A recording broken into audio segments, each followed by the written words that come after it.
Lardosian Cruiser 8-203X. Please use extra caution as you pass the Aqua construction site on the side of the Aquabahn. I repeat, proceed with caution.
Miss Daughter's Heart.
I like how she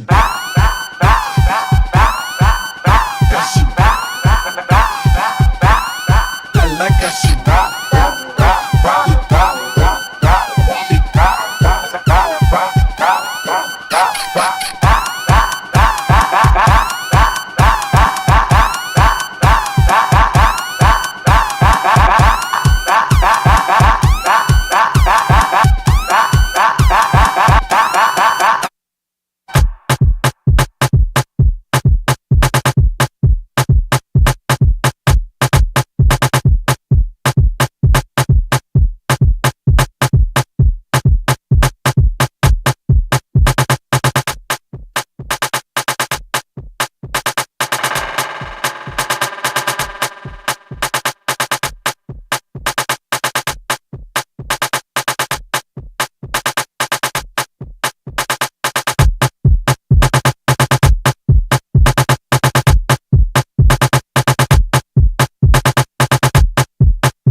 You've got to show me love. You've got to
between to say what it is you have seen.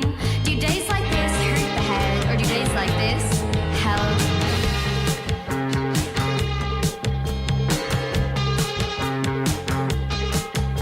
It's someone else's stone, someone's grave unknown, under church bells turning, someone's heavenly wedding song. It's the wish of the weak to stay still, it's the will of the brave to go higher. Do days like this hurt the head, or do days like this hell? In the house of 50 divorced mourning men, a different man in every stand, every bathroom mat another one, every morning at the same torn carpet corner, the same stone faces coming round the house bend. This time it's me or them. The journey worsens, candle burns until we meet ourselves again, cursing our divine love lost friends. Do days like this hurt the head, or do days like this help? Do days like this hurt the head, or do days like this help? I fight the freedom, hiking to get higher. Heavy is the head that wants to get lighter. Do days like this hurt the head, or do days like this help?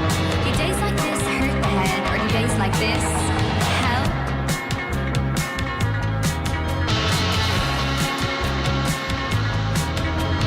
Working is the wildest way to tame the flames, dance with the fire.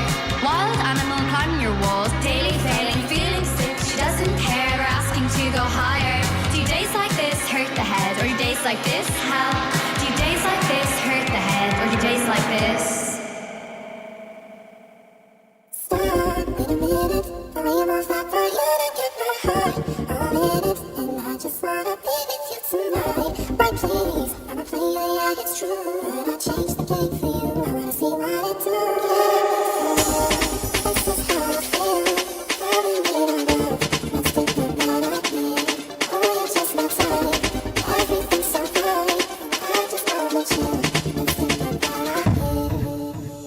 This is how I feel.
Lakin, Lakin, Lakin, Lakin, Lakin, girls Lakin, Lakin, girls Lakin, Lakin, Lakin, Lakin, Lakin, Lakin, Lakin, Lakin, girls like girls like girls like girls like girls like girls like girls like girls girls like girls like girls like girls like girls like girls like girls girls like him like girls like him like girls like him like girls like girls girls like him like him like him like girls like him like him like him like girls like him like him like him like girls like him like him like him like girls like him like him like him like girls like him like him like him like girls like him like him like him like girls like him like him like him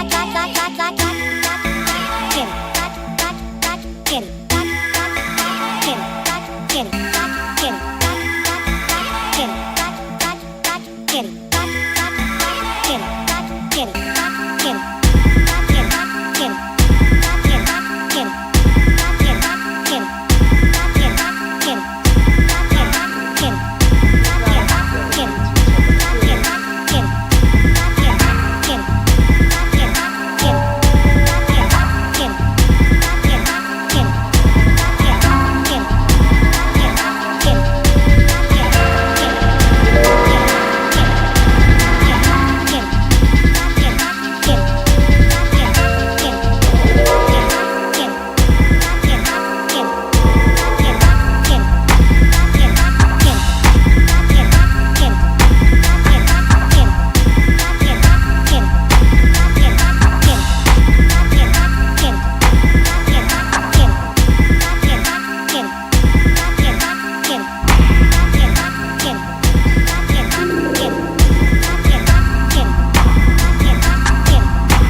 girls like him like him like him like girls like him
that shit.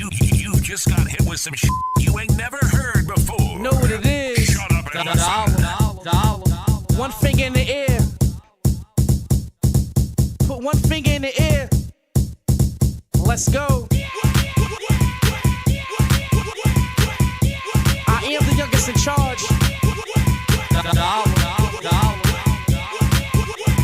5, 4, stop. Swing that shit.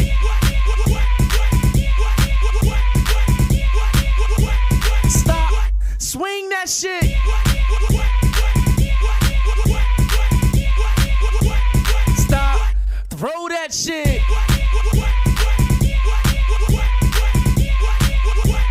Stop. Swing that shit. 5, 4, stop. Swing that shit.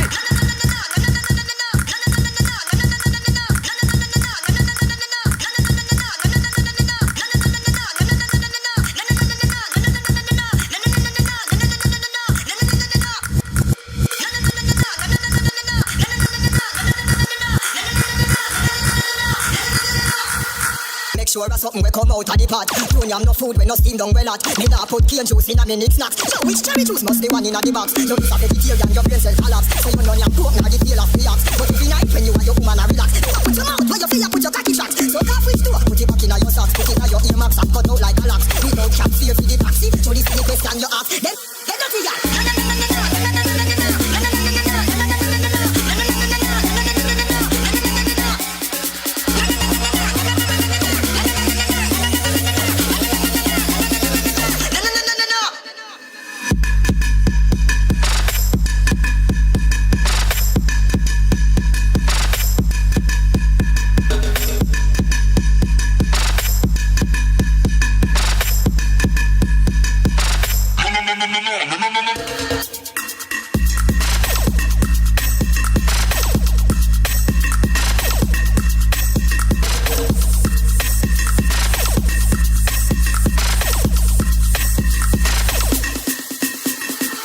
Sure as something where him childhood a war. All you supposed to can drink with a straw. Any man who do that get a shot in him jaw. Really want before you talk, but you love eat papa. No hoof now, no claw, that enough rasta la. But any bout chat them a go dead in a the trap. You can't miss no man a Portmore and no man a West Kingston ya. Hey, does he ya?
Club good. Then all the friends and they all talking about it. See Sharp and D-Bando in that motherfucker Maserati Club. Godzilla looking for a girl with sloppy toppy. Kick her out my car, boring like Hobby Lobby. Dripping sauce like my sauce. Be King Kong, I'm a motherfucker boss. Money in the vault, getting to the paper won't stop. Make it pop. Like, hold up. Hold up. Hold up. Hold up. Hold up.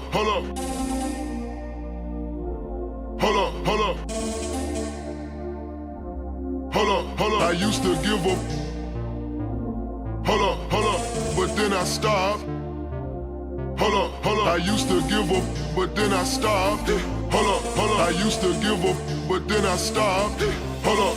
I used to give up, but then I stopped. I used to entertain these hoes, but then I stopped. I used to with fake news, then I stopped.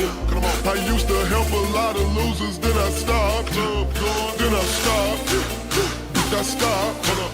Now all I do is get the guap. Then I stop.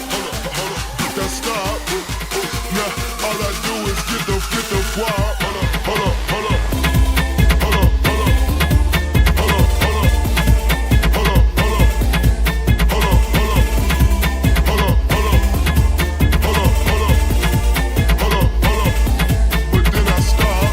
Things I be spready that quick.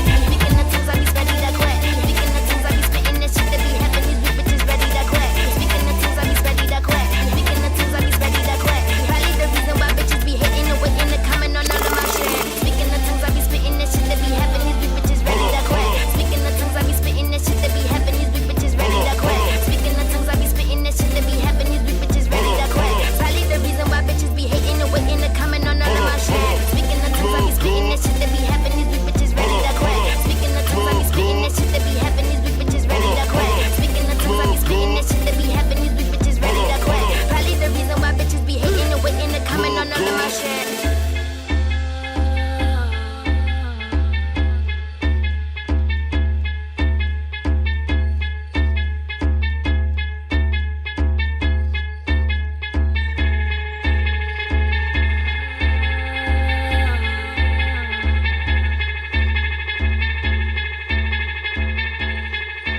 Seduction.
I did not say. I'm from Portmore, that's in J. Hey, we can do it on that beach there. Tick tock, tick tock, tick tock, tick tock. Broke it, set it, broke it, set it, broke it, set it, broke it, set it. So hot, somehow you got extra. Forget me not when it's sweet. Yo, what you say?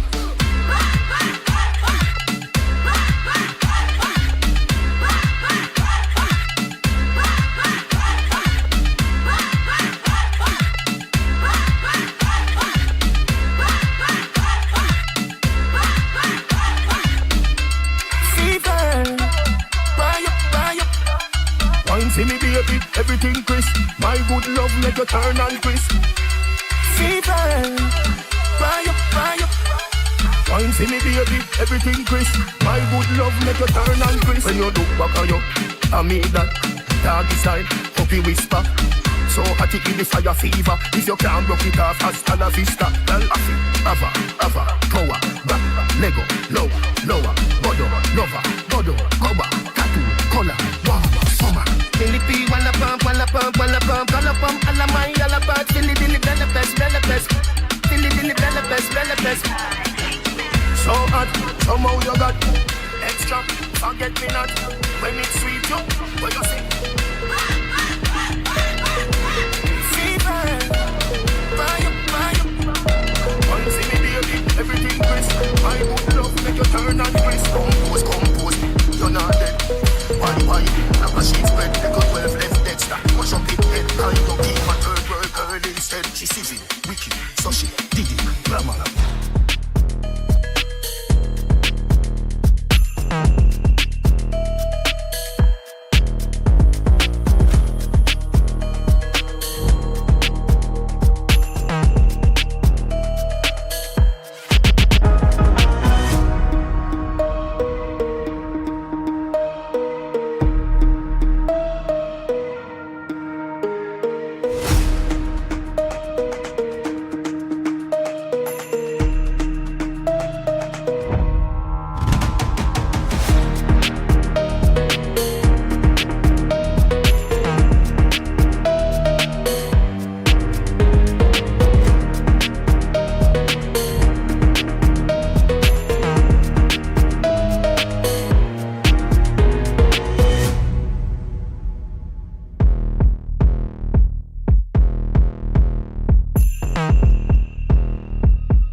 Conakry, Colomb.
Make them done there.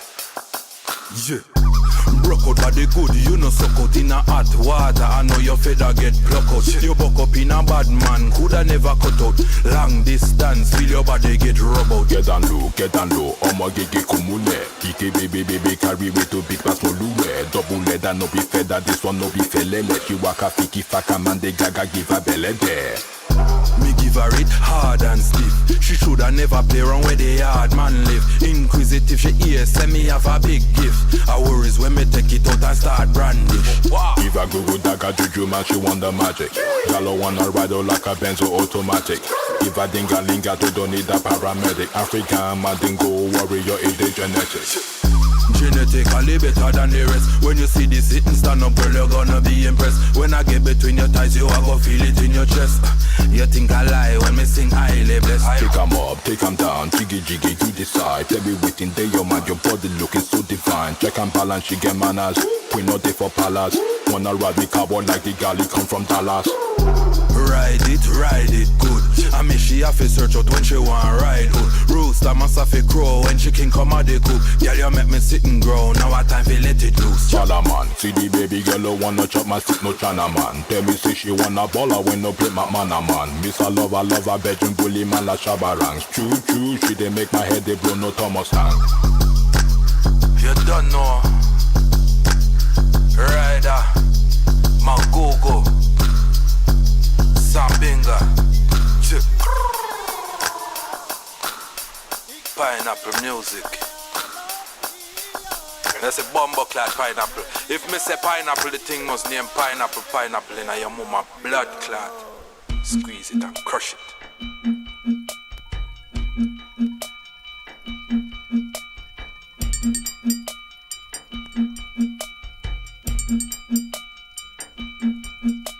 Oi ramta jogi hoye hoye hoye hoye hoye. Oi ramta jogi hoye hoye hoye hoye hoye. मैं प्रेम दा प्याला पिया मैं प्रेम दा प्याला पिया एक पल में सदियां जिया. ओए रमता जोगी होए होए होए होए होए. मैं प्रेम दा प्याला पिया एक पल में सदियां जिया. सारी मधुशाला पिया एक पल में सदियां जिया. मैं भी आया जा भी आया मैं जी आया. ओए रमता जोगी होए होए.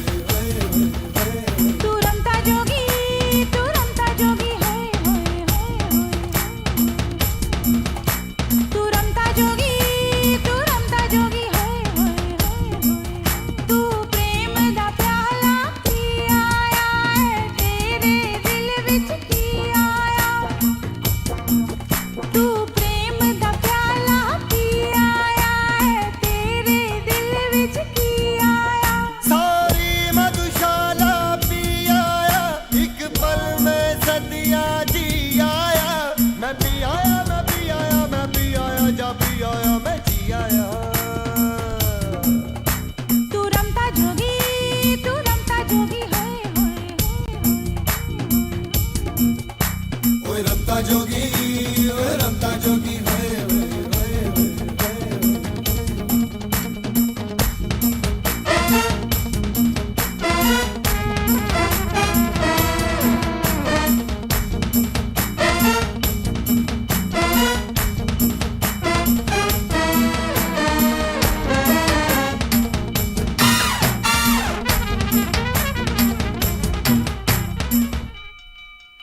ये जोग लिया किस कारण, ये रोग लिया किस कारण, ये जोग लिया किस कारण, ये रोग लिया किस कारण।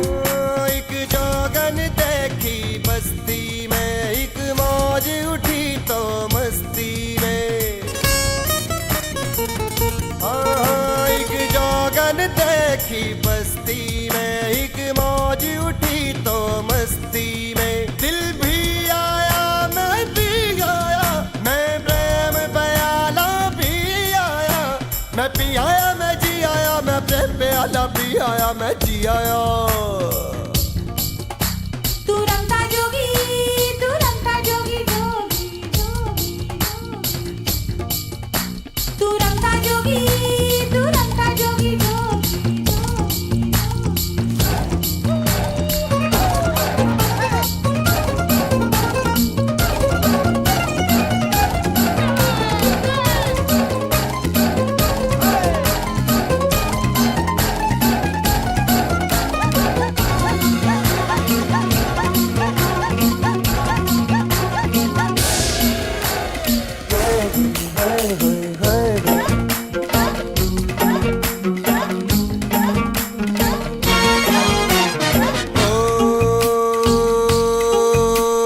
मन में लगन ये जागी जग छूटा, होए होए जग छूटा दिया बैरागी। ये बात वहाँ तक ना पहुँची, ये चोट जिया तक ना लागी। ओहो ये दर्द ज़बां तक ना आया, ये तेरे दिल विच की ओ सारी मधुशाला पी आया, एक पल में सदियां जी आया। मैं पी आया मैं पी आया मैं पी आया मैं पी आया मैं जी आया। ओए रमता जोगी रमता जोगी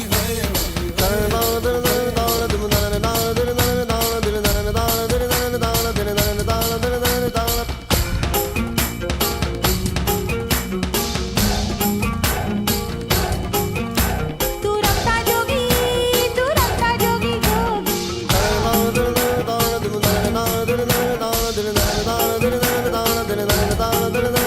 तू रमता जोगी रमता जोगी रमता जोगी रमता जोगी रमता जोगी रमता जोगी जोगी जोगी जोगी जोगी तू रमता जोगी रमता जोगी रमता जोगी रमता जोगी रमता जोगी रमता जोगी रमता जोगी रमता जोगी। मैं रमता जोगी जोगी रमता जोगी जोगी रमता जोगी जोगी रमता जोगी रमता जोगी रमता जोगी जोगी जोगी रमता जोगी जोगी जोगी रमता जोगी जोगी जोगी। Hey, thanks for listening for the past 90 minutes or so of some really wild tracks if you stayed for them.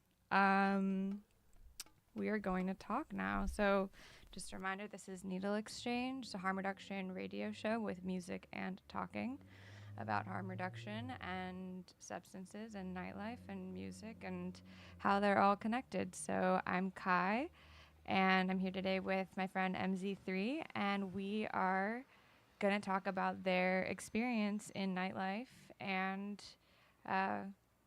just life in general. So I think we'll just start out with, how did you get into nightlife? Oh, hello. Too short. No, it's perfectly fine. I can get low. Did you want the music in the back? Oh yeah. We're gonna get. We'll keep it chill. Some chill background music. Yeah. So getting started in nightlife. Well, my family's from the Caribbean, so like sound culture was always like a thing. family members having tons of records and tons of CDs, jungle, jazz, reggae, R&B, house, whatever. A little bit of everything. As far as like my experience in it, I started in Miami. And I'm not gonna lie, it was like pretty racist. I couldn't really go anywhere without like changing my shoes or changing, I don't know, a shirt or something. So it kind of sucked, but it was like entry level. And I actually thought nightlife and dance music was like white music. I didn't think that actually. People told me that, but then later on I kind of figured it out through like bouncing around like London nightlife. And then yeah, when I came to New York, it kind of just welcomed me. It was a lot easier, you know? I mean, tell me more. Specifically, like, was that when you came to New York or later? Or earlier? I mean, I always dabbled in it. I would just like pretend like I had a microphone and like scream in my room, listening to like dancehall and like underground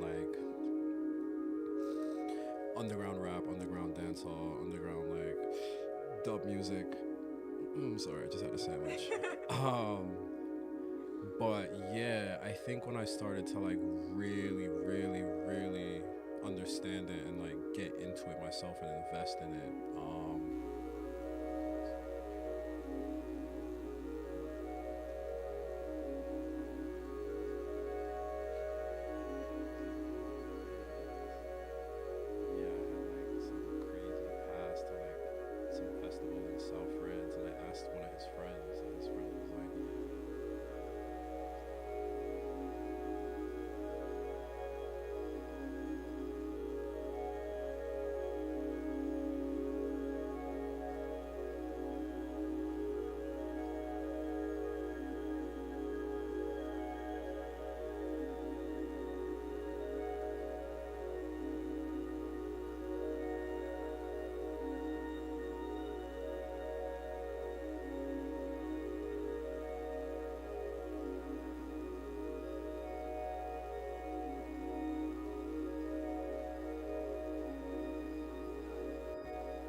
the wrong mic.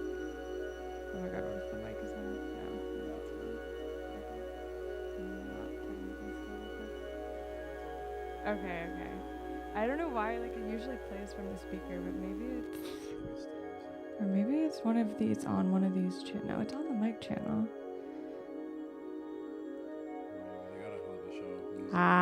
No, I think it is probably working. I was gonna see if it makes wave noise without. Okay, yeah, I'm being silly. I'm being a little bit stoned, which gets us into the topic of substances and, yeah, where did that factor in? I know substances are, I know from experience and just in general, substances are a big part of nightlife, and you have worked in bartending for about 5 years now within the nightlife space, and I'm kind of curious, like, yeah, how did you get there? How does that mix with what you do musically in nightlife? And yeah. Well, interesting question. I think we can all tap into like our intuition and our gut, and I would say this really, it sounds really corny, but yeah, we are kind of drugs, but yeah, substances. Yeah, they help me get a lot of places. Also help me like escape a lot of places. And I think that was the point for me. It was kind of like escaping the mundane, escaping societal pressures. But I think the blessing of it is like not getting too lost in it and not letting it consume you as you're like progressively consuming it. And yeah, maybe weed is the gateway drug. I started off like doing weed in Miami and like kryptonite and all these crazy strains, and then yeah, I stepped it up to mushrooms. I met some kid who was doing like MMA, and he got me on the mushroom wave, and it's like I was searching for it, but it also was like searching for me,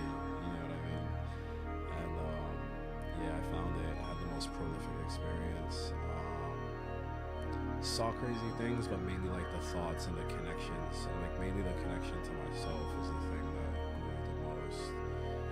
And after that, yeah, I dabbled in psychedelics. It was like psychedelics were my personality, but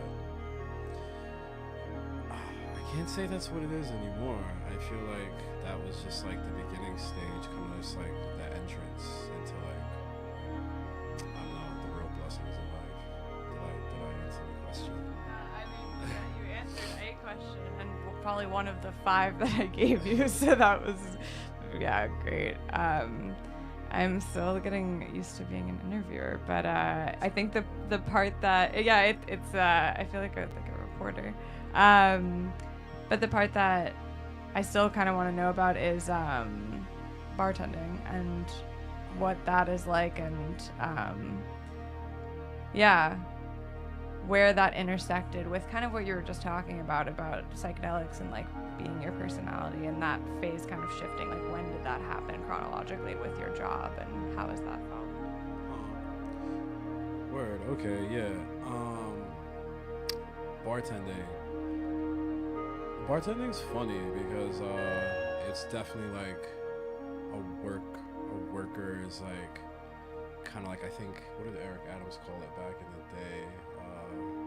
He said something really messed up, but it was kind of funny, like low skilled workers or something, aka dreamers. But yeah, I got into bartending really just to make the money, and like you can find a job anywhere. I didn't really have that many.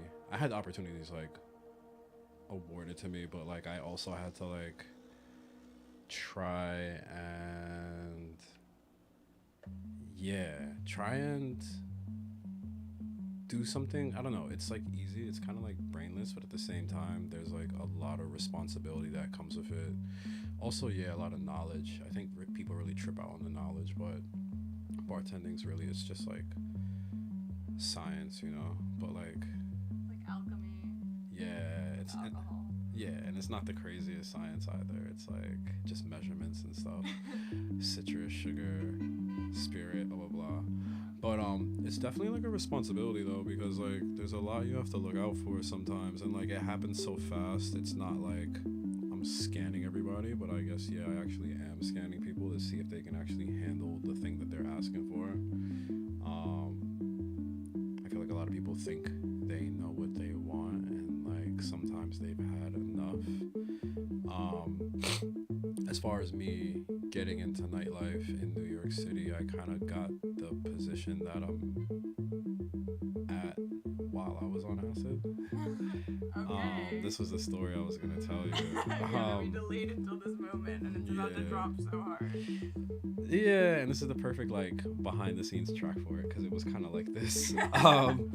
But yeah, I was just like at this really popular club listening to Shy Boy. Shout out to Shy Boy Inspiration. Shout out to the cars outside too. We're in Chinatown. But yeah, I was listening to Shy Boy play this like amazing set that was like really inspiring, and kind of crossed like politics and like sound and underground music, and like my head literally just like hit a point where like it exploded, like you've hit the cap. And I sat down and everything was just slow motion. I was like, whoa, what is happening? And I started to like communicate with like my higher self, I guess you can say. And something told me, yo, you've been like partying like your whole life, like almost like partying is the answer. And it's like, how can you be a part of this and not be like a consumer/spectator? And I just agreed with myself. I was like, yeah, you're right. And like, how do I be a part of this? And something in my mind said, follow the light. And at this like venue, the safe space monitors had red wristbands.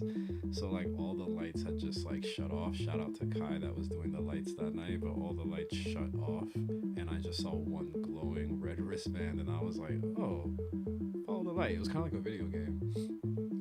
Like, oh my god. Yeah, like something was like, yo, follow the light. And I just literally followed the light, and a very special person, Kiwi, was working, and I just tapped him on the shoulder very gently, very like lovingly, and I was like, hey, I I really respect what y'all do. How can I be a part of this? And they were just like, they looked at me for like 15 seconds and they were just like, follow me. So I continued to follow the light. And then I met the manager who was for some reason bartending, but like bartending really majestically and like in slow motion. And I was just like, what is happening? But the bar was on fire behind him. I'm on acid.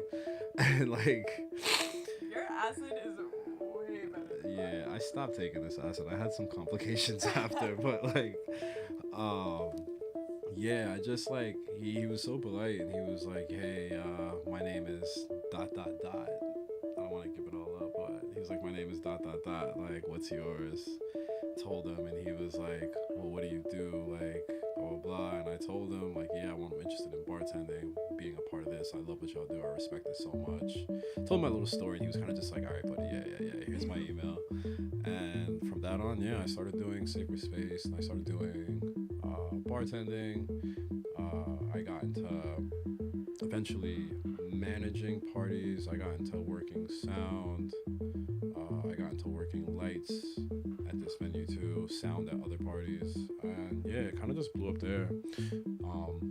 Really and truly just being like genuine with people and not being like a social climber, but like, you know, seeing people and like recognizing them, but not like hunting them down and being like, hey, I know you, like, nah, just let it happen naturally, you know. We'll bump into each other, the bathroom, the smoking section, somewhere, you know. So yeah, that's the story I was gonna tell you. It's a really, really beautiful story, actually. It's like very thematic, and it just feels like it's something that I really like about acid actually as a drug, and hallucinogens in general, is like kind of this moment of being able to see a night or like a span of time as a narrative, and kind of the time bending to, I sound so woo-woo right now, but like just like bending to this arc and this moment, and like really feeling like everything is fitting into place, and that not only is like the world being, you know, impacting you and you're experiencing it in these new ways without all these filters that you usually have subjectively, but also that you're affecting the world and you have this ability to actually do things and create things in a way that sometimes I think we can get really bogged down by that subjectivity or that subjective feeling that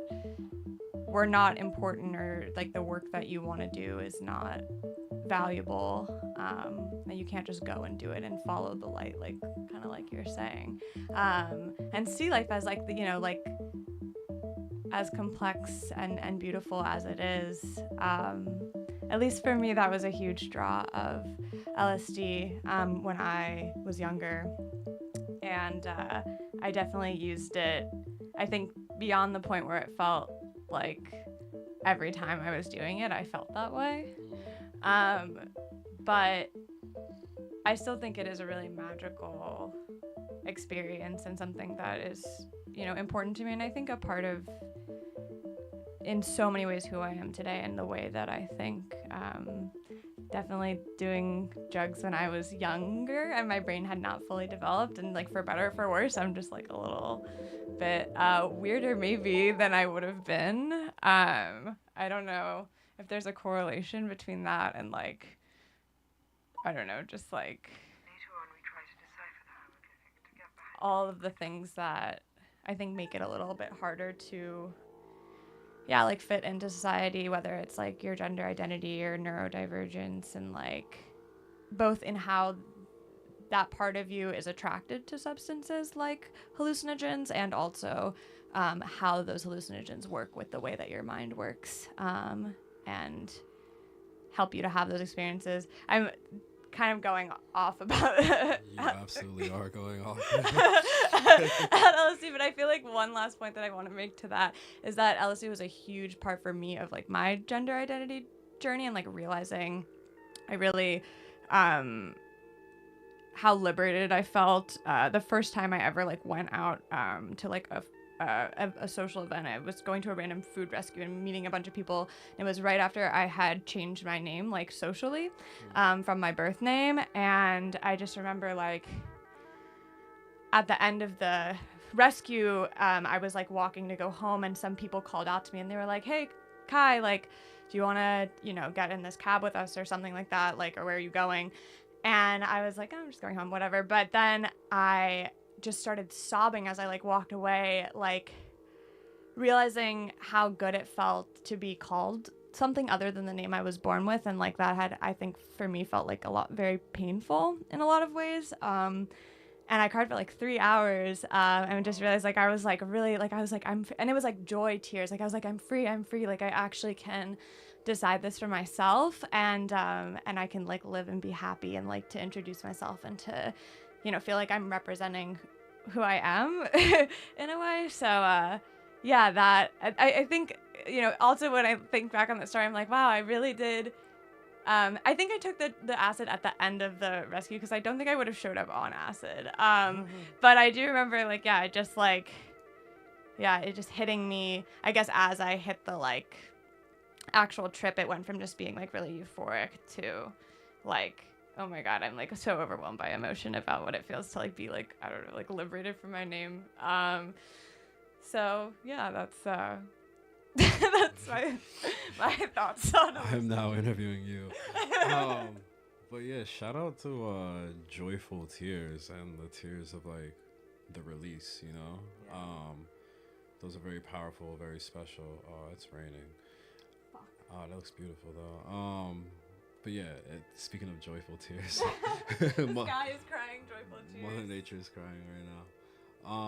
But yeah, I would agree in like just being able to like look within, tap in within, feel within, and like connect with that, and not have it be like this thing that you aren't connected with, or like you feel disconnected from.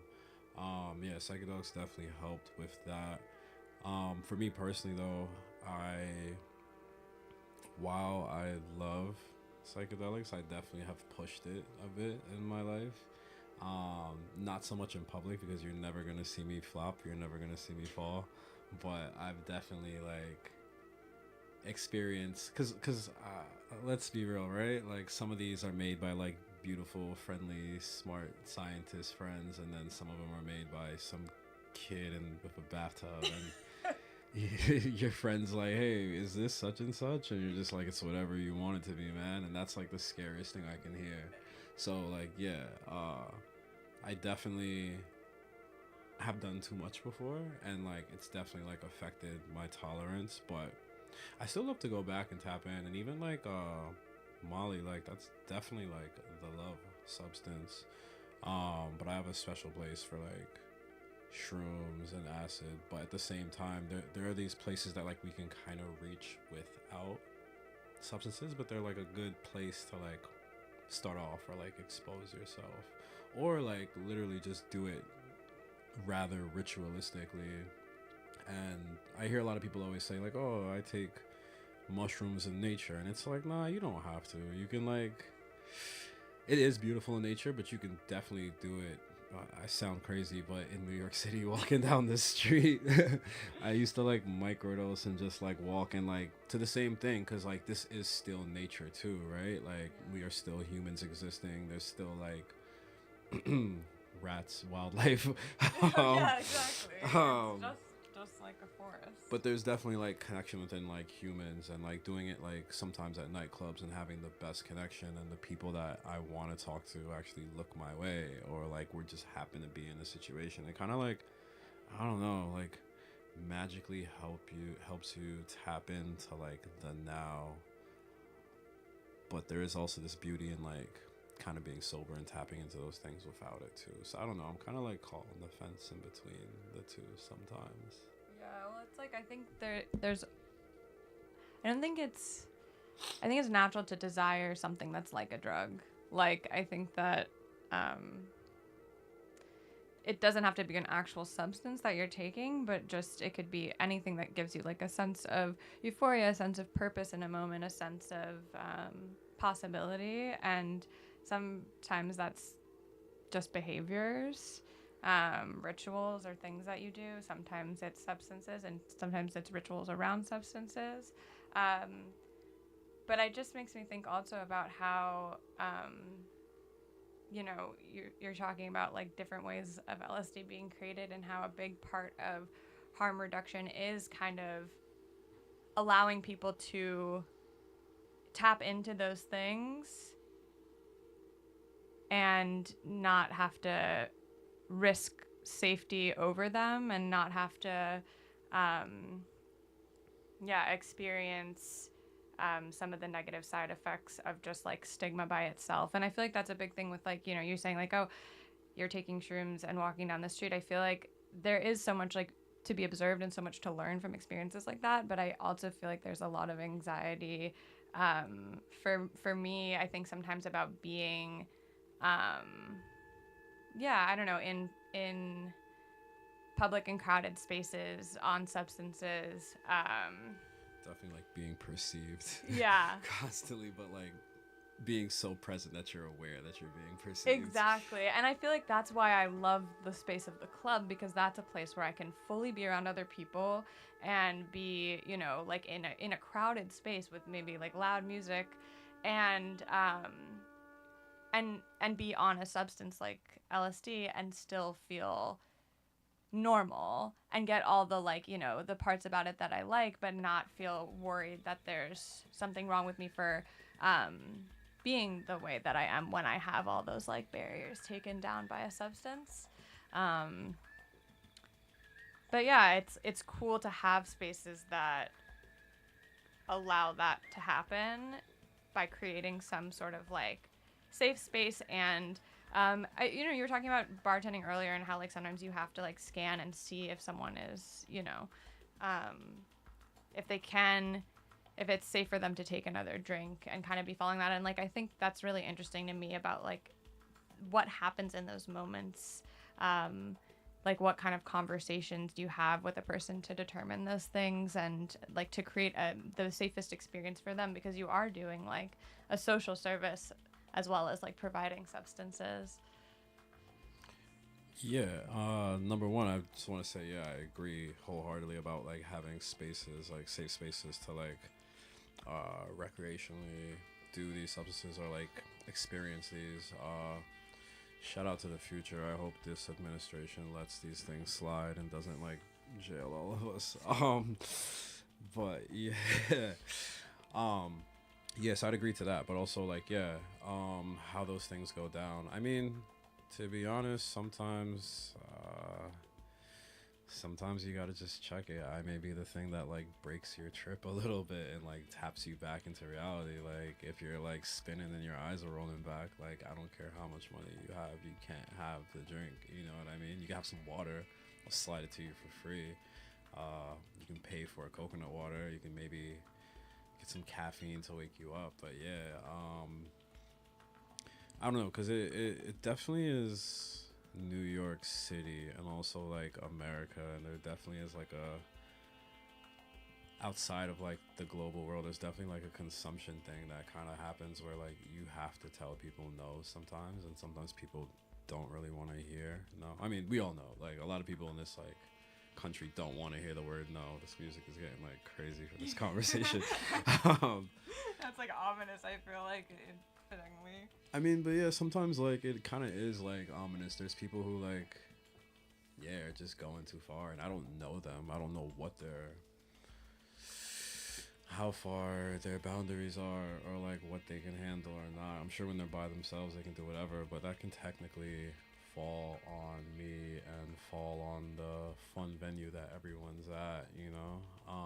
So yeah, there's definitely a lot of responsibility there, and I'm actually like proud to like uphold that and not let somebody go too far, because I mean they can hurt other people, they can hurt themselves. People definitely have like little mental breaks too when they go too far, and that becomes a problem for like a Safer Space crew or a manager or some innocent person just that happens to be by them, you know? Yeah.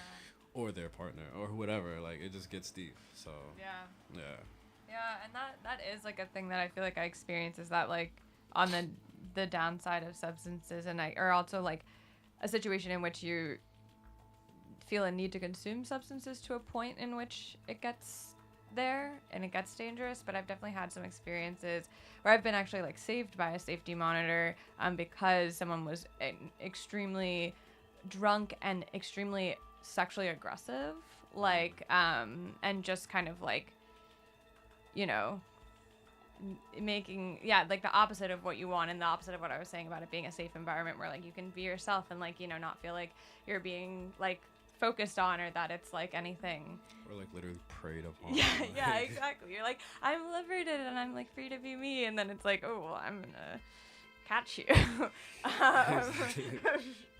But we're laughing, but it's not funny. It's not funny at all. It's not funny. It's humor, or laughter is a way of coping with like the stress I feel like about this, because it's so upsetting to especially have that in a space where you're vulnerable. And I feel like I've had that happen in spaces that don't have safety monitors, which I feel like are again another like harm reduction tool.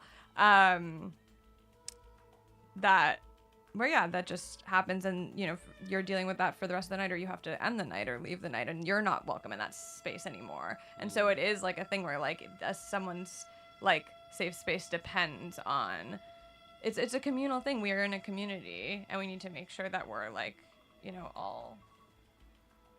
Oh shit. Oh my god, it's almost, we've got time. We started like 10 minutes late. But yeah,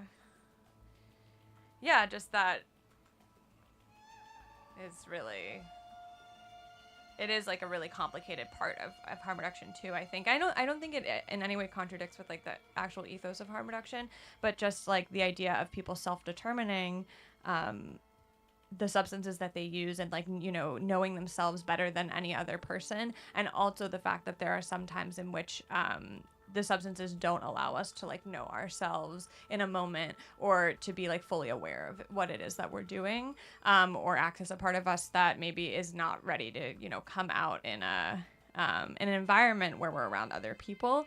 And so I think that it's very important to kind of understand where that line is, and I think the best way to figure that out is through conversation, like honest conversation with people, and like, you know, just having a sense of what multiple people in a situation, like how everyone is affecting each other, and being able to see like the more systemic like relationships that are at play in an environment.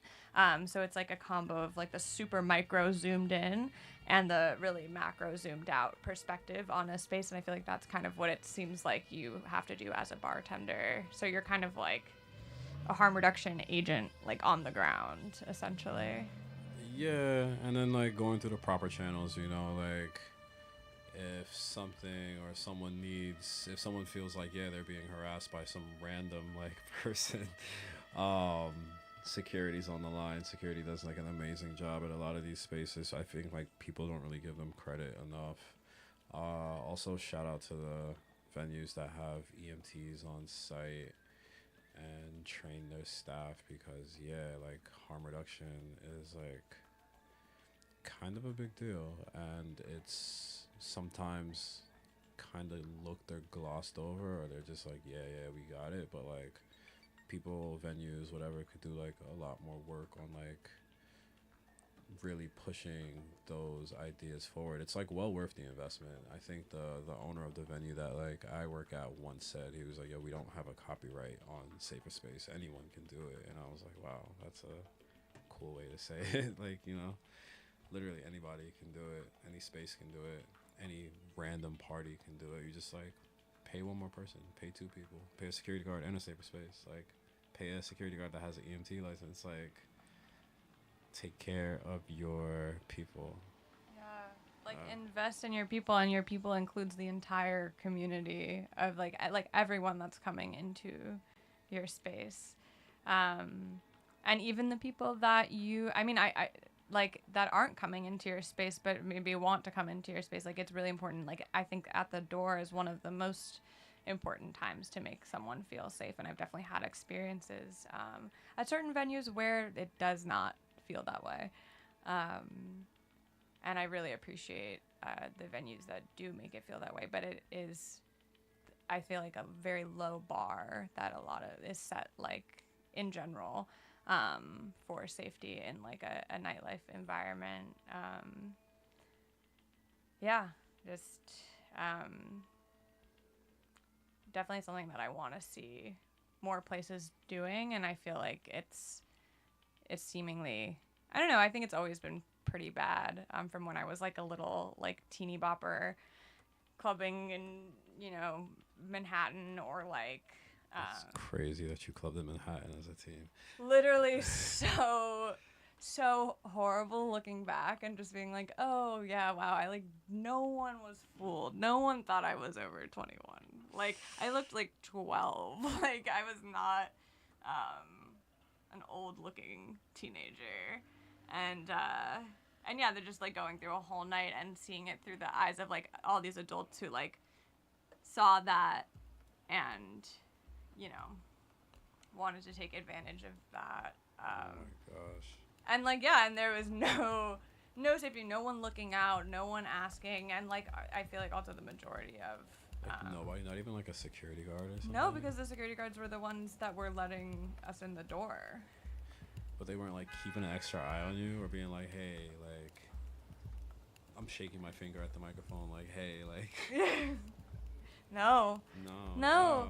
But yeah, I mean, it just like, I think it was just part of the environment, like for them. And I mean, I don't know what it's like now because I'm not a teenager and I don't go to maybe some of the places that I went when I was a teenager. But it was kind of a part of a thing to have like young, like, I don't know, girls around, and that was a big Young, draw for hot their they-thems around. the future envies of the world, just like and like for their clientele, which was like, you know, businessmen in their, you know, mid 20s to like mid 30s, maybe older. Like that's why they would come and maybe, yeah, like be patrons at there. And I think that was like a big thing, like of a party promotion, especially around that time, of just like, there will be hot girls here, and there's like a ratio, you know, like that kind of shit. Yeah, I think that Miami was kind of on the same wave too, and it was like really corny and like, I mean, I guess not. Yeah, it's kind of corny. Yeah, but like I guess the focus, just like, yo, thank God we're partying now, and the focus is more on music and like the vibe, and you don't have to. Miami people have to wear like heels to get into parties and like short dresses, and like in New York you can just wear a hoodie. Like, thank fucking God, bro. I know this raving is in this time. Like the most cold take ever, but like sneakers are so important, I feel like, to the clubbing experience, and it would really be sad if that was a situation. Yeah, and like Miami, I had to wear like dress shit. They'd be like, oh, you can't wear sneakers, and I go and put on some Chelsea boots for my car, and I go to the party, and all these like white boys have on sneakers, and I'm like, what just happened? But also, I guess, hey, I'm in. I paid $40, the ratio. Oh my God. I don't know, like, let's change the topic. Well, yeah, I guess like we are basically at 2 hours, so we should, I think of a thing to wrap up. And then I'll also say some resources for people to tune in.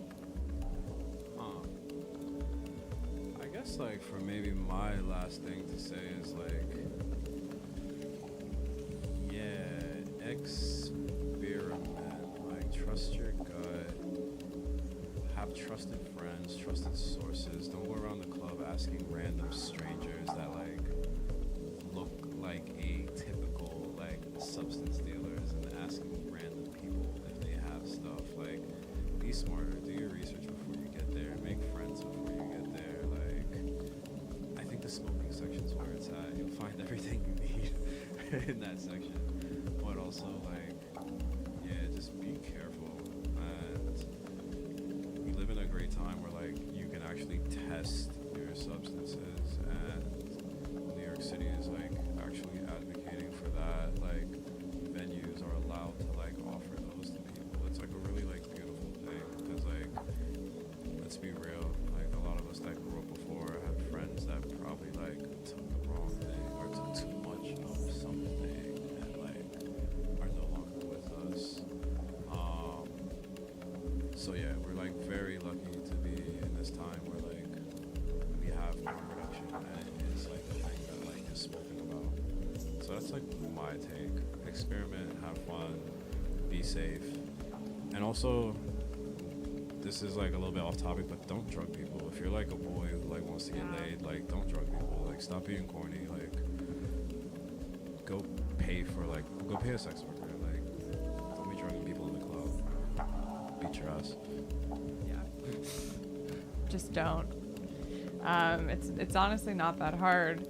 But I think that is part of like a larger problem too of why people feel like they can do that in the first place, and like the use of substances to play a role in someone who's like already dehumanized other people, in them being able to enact violence on those people. So there's a lot of really, really big upsides and downsides, and I think it's just a really complicated conversation always, and like something that is all a part of keeping things safe is recognizing like substances as a tool for good and a tool for evil, and it really depends the intention with which you use them.